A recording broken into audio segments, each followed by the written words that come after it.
네, 안녕하세요. 과학기술정책연구원에서 과학기술과 국제관계 그리고 안보, 국가들의 대외기술 전략을 비교 분석하는 연구를 하고 있는 조원선입니다. 우선 이렇게 스태피 문무역 원장님과 여러 발제자님들, 토론자님들 앞에서 이렇게 발표할 수 있는 기회를 주셔서 감사드립니다. 저는 오늘 합성생물학 기반 혁신 전략의 모색, 바이오 파운드리의 안보화와 국제화 전략이라는 주제로 발표를 진행하도록 하겠습니다. 본 연구는 국제정치 및 대외기술 전략의 관점에서 합성생물학의 특징과 안보와 연계가 되는 과정과 결과를 분석하는 연구입니다. 목차는 다음과 같습니다. 먼저 배경으로서 합성생물학의 발전과 국제 질서의 변화를 설명하고요. 그리고 이에 따라 합성생물학이 왜 그리고 어떻게 안보화되는지 분석하기 위해 첨단 바이오 기술 산업의 특징과 상호 의존 그리고 안보화 이론을 제시합니다. 그리고 이를 통해서 미국, 중국, 영국 등 주요국의 합성생물학의 안보화 과정과 결과를 분석하고 마지막으로 합성생물학 기반 한국의 혁신 전략의 방향을 논의하며 마무리하도록 하겠습니다. 합성생물학은 2004년 MIT를 중심으로 오픈 데이터가 확산되고 관련 생물정보학과 그리고 정보통신 기술의 발전으로 합성생물학 연구가 촉진되기 시작했습니다. 특히 핵심 인프라이자 플랫폼인 이 바이오 파운드리를 통해서 글로벌 연구 협력 역시 폭발적으로 증가하기 시작했고요. 굉장히 연구 협력 분야에 있어서 프로미싱한 분야라고 여겨지기 시작했습니다. 또한 이와 관련한 인접, 연계 기술인 AI, 로봇공학, ICT, 데이터 인프라 등 이 기술들이 발전하면서 합성생물학이 이론이 아니라 실제 가능할 수 있게 되는 주요 요인이 되었습니다. 이런 합성 생물학은 특히 이 기존의 바이오 산업과 산업이 가지고 있는 고질적인 문제로 지적되던 한계들을 극복하였을 뿐만 아니라 이를 통해서 글로벌 바이오 공급망에 직접적으로 영향을 주는 산업이 되었습니다. 특히 R&D 관련 가치 사슬은 DBTL로서 그리고 여기서 설계된 것들은 식량, 의학 등의 공급망에 직접적으로 영향을 주는 산업이었습니다. 영향이 되는 산업으로 예측이 되면서 경제적으로 굉장히 프로미싱한 산업으로서 발전하기 시작했습니다. 특히 이런 오픈 데이터 생태계 그리고 초국가적 연구 협력 등이 함께 하면서 이 코로나19 초기까지만 하더라도 굉장히 활발한 협력을 하고 있던 상황이었습니다. 그러나 이 국제정치학적 요인들은 이 합성생물학의 이러한 흐름을 변화시켰는데요. 미중 전략 경쟁은 2010년대 중반부터 점점 심화되기 시작했고 특히 미국은 설계된 공급망을 유지하고자 하였고 중국은 이러한 공급망의 비대칭성에 위협을 느끼게 되면서 현상을 변경하고자 하는 상황이었습니다. 이러한 결과로 다양한 분야에서 다양한 방식으로 국가 간의 경쟁이 심화되는 현상이 10년대 중반 이후로 발생합니다. 그래서 세계화와 글로벌 밸류 체인 등으로 이 경제적 상호 의존이 강화되며 이 상업적인 평화가 올 것이라고 많이들 예측을 했습니다만 이런 안보 경쟁이 심화는 이런 상호 의존성이 오히려 국가 간에 즉 서로 간에 취약점으로 작동하는 그런 무기가 되는 시대로 변화하기 시작했습니다. 이를 2019년 페럴과 뉴먼이라는 학자는 인터내셔널 시큐리티라는 저널에서 Weaponized Interdependence, 상호의존의 무기화라는 개념으로 설명하기 시작했습니다. 이렇게 공급망과 기술 그리고 안보가 연계되는 시점에서 이 코로나 팬데믹이라는 상황은 바이오 공급망마저도 그 위협이 현실화되게 만들었습니다. 기존의 글로벌 바이오 공급망은 어느 한 지역, 어느 한 국가가 모든 것을 할 수 없다는 점에서 네트워크 구조가 형성되어 있는데요. 특히 특정 허브 국가가 그 관련 기술들을 소유하고 있을 때 거기에 다른 국가들이 종속되는 그런 구조가 발현됩니다. 그래서 이러한 바이오 공급망에서 국가들의 전략 경쟁이 심화되기 시작했습니다. 네, 그래서 글로벌 바이오 공급망이 이렇게 형성되면서 비대칭 상호 의존 구조가 형성됩니다. 그래서 이는 서로 친할 때는 크게 문제가 되지 않았지만 이 코로나 팬데믹과 미중 전략 경쟁이라는 그런 국제 정치적인 요인으로 경쟁이 심화되면서 공급망, 기술, 그리고 안보가 연계되는 상황이 이 바이오 산업에서도 영향을 끼치게 되기 시작한 겁니다. 저는 이렇게 기술 산업의 특징이 상호 의존을 어떻게 변화시키며 국가들의 위협 인식을 어떻게 강화시키는지 분석하기 위해서 다음과 같은 이론적 분석 틀을 구축했습니다. 여기서 중요한 개념은 민감성과 취약성인데요. 이는 1977년 코헤인과 이제 나이가 처음 말한 파워 인터디펜던스에서 개념이 정립되었고요. 뭐 전에 50년대 초부터 이론은 있었지만 국제정치적으로 분석된 건 그때입니다. 이 개념을 통해 봤을 때, 이 개념은 간단하게 설명드리면 이 관계나 공급을 끊었을 때 이 대체가 가능한지, 이것이 이제 민감성과 연결이 되고요. 그리고 얼마나 위험한지에 대해서 그 취약점과 연계가 됩니다. 그래서 이를 통해서 국가 간 관계를 분석하는데요. 이 상대적으로 취약성이 낮고 민감성이 높은 국가는 취약성이 높고 민감성이 낮은 국가에게 이 상호 의존성이 있는 권력이 투사가 가능하다. 즉, 이 둘의 관계는 비대칭 상호 의존 관계로 정의된다는 것입니다. 사실 이는 양자적 관계를 나타내는데요. 이러한 관계가 네트워크적으로 형성된 것이 이 글로벌 바이오 공급망입니다. 여기서 앞서 나왔던 이 상호 의존의 무기화가 등장하는데요. 그래서 이 기술 특징에 따른 상호 의존성의 무기화가 강화된다고 저는 주장하고 있습니다. 특히 바이오 파운드리에서 합성생물학의 플랫폼 이 바이오 파운드리는 구심력이라고 하는 게 있는데, 이것을 저는 네트워크 외부 효과로 분석하고 있습니다. 즉, 네트워크 외부 효과로 인해서 이 바이오 파운드리가 없는 국가 혹은 기업들은 바이오 파운드리가 있는 국가 혹은 기업들에게 종속을 하게 되고, 여기서 정보와 데이터가 같이 강제적으로 공유가 되면서 이 상호 의존의 무기화에서 강조하는 파놉티콘 효과에 직접적으로 노출이 되게 됩니다. 그리고 이런 바이오 파운드리를 통해 공급망 역시 소유하게 되면서 초크 포인트 효과까지도 노출되게 되는 상황이 이 합성 생물학에서 주요 위협 요인이라고 볼 수 있습니다. 특히 조금 더 이 바이오 파운드리가 가지고 있는 이 파놉티콘 효과에 대해서 설명을 해보면요. 최근 네트워크 외부 효과 중에서 알고리드믹 네트워크 외부 효과라는 개념이 추가가 되었는데요. 이는 여기 오른쪽 하단에 보시면 알겠지만 보시면 되겠습니다.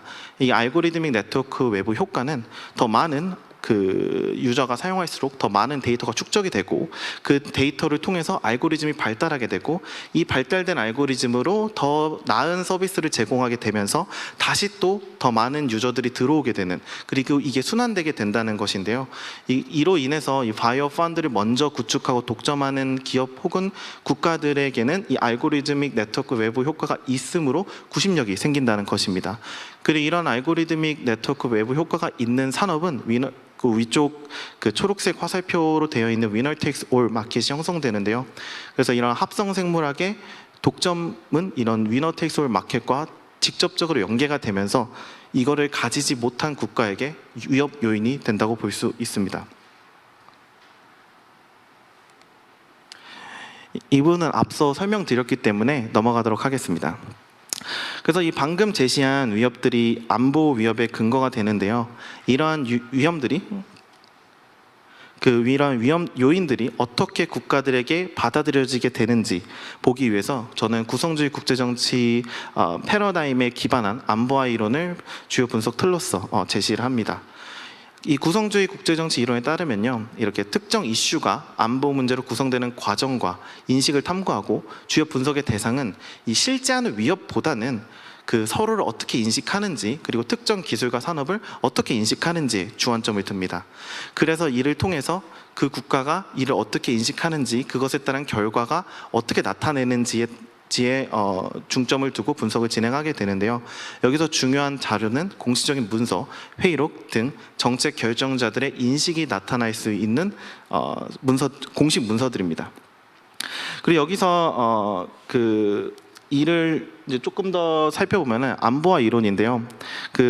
안보화 이론에서는 나타난 인식이 일반적인 상황이라면 시행하지 않았을 비상조치, extraordinary ordinary measure를 정당화하고 있는지, 그리고 안보화 이후 이런 위협 인식이 줄어서 탈안보화가 되는지 그 과정을 설명하게 됩니다.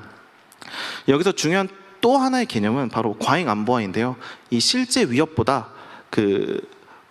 과하게 위협 인식이 조정되어서 역량을 넘어선 비상 조치를 사용하게 될 가능성까지 얘기를 하는 것입니다. 저희 이제 연구에서 분석한 이제 주요 사례 중에 영국에서 이를 성공적으로 매니지하여 과잉 안보가 되기 전 톤다운을 하는 모습을 보입니다. 그래서 이 공식 문서에서 나타난 인식을 파악하기 위해서 라지 랭귀지 모델과 임베드된 토픽 모델링을 이제 활용을 하였는데요. 이를 통해 얻은 토픽들을 다시 개별 문서를 분석을 해서 토픽을 재배치했습니다. 그래서 이를 통해서 각 국가가 가지고 있는 위협 인식 및 합성 생물학 분야에서의 안보 위협이 될 만한 부분을 포착했고요. 사실 이 부분이 실제 분석 결과 직접적으로 연결이 되는 부분입니다. 네, 미국은 이 합성 이제 좀 사례를 살펴보면요. 미국은 합성 생물학 분야에서의 위협 인식은 이 미중 전략 경쟁과 직접적으로 연계가 됩니다. 이 공식 문서들을 통해 살펴보면요, 이 중국의 합성 생물학 분야 발전의 근거는 이 외국에서 취득한 연구와 데이터에 있다고 보고 있습니다. 그래서 중국의 부상은 결국 이를 근거로 해서 미국 바이오 산업 리더십에 영향을 줄 것이다 라고 보고 있습니다. 위협 인식의 근거는 아까 제가 말씀드렸던 지금 미국이 가지고 있는 비대칭 상호 의존성 우위와 그 다음에 여기서 가지고 있던 것을 현상이 변경될 대한 위협에 지금 연결이 되면서 중국에게 두려움을 느끼고 있는 상황이고요. 그래서 아까 네트워크 외부 효과, 특히 알고리드믹 네트워크 외부 효과를 미국이 굉장히 두려워하는 모습이 공식 문서에서 드러나고 있습니다.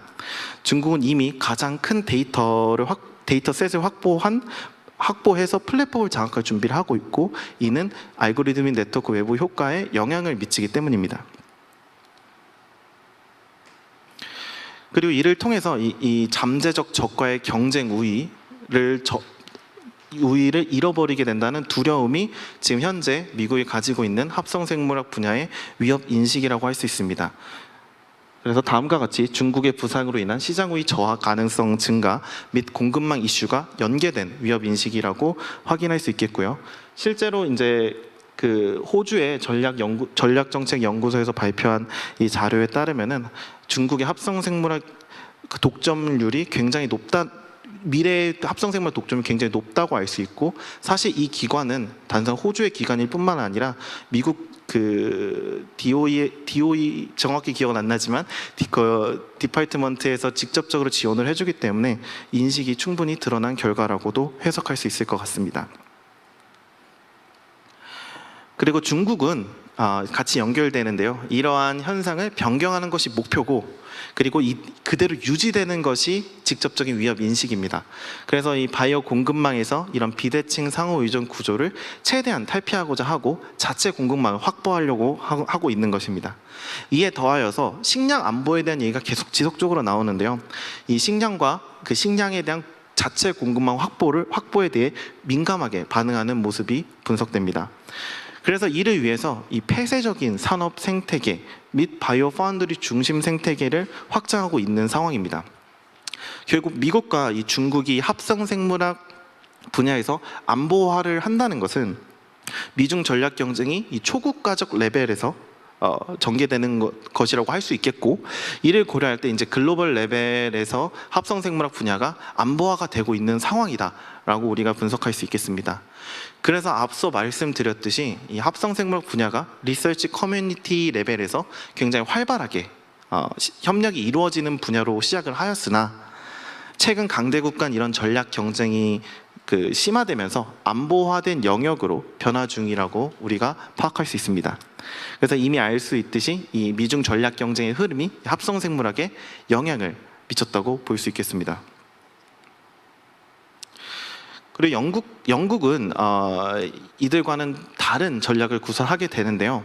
이 공식 문서들, 이 초록색으로 표시된 공식 문서들을 통해 나타난 위협 인식은 처음에는 이제 이중 용도로 국가들의 책략이나 스테이트 크래프트나 그랜드 스트래티지와 같은 대전략 수준의 안보가 아니라 이 기술 자체가 주는 위험성으로 파악을 하고 있습니다.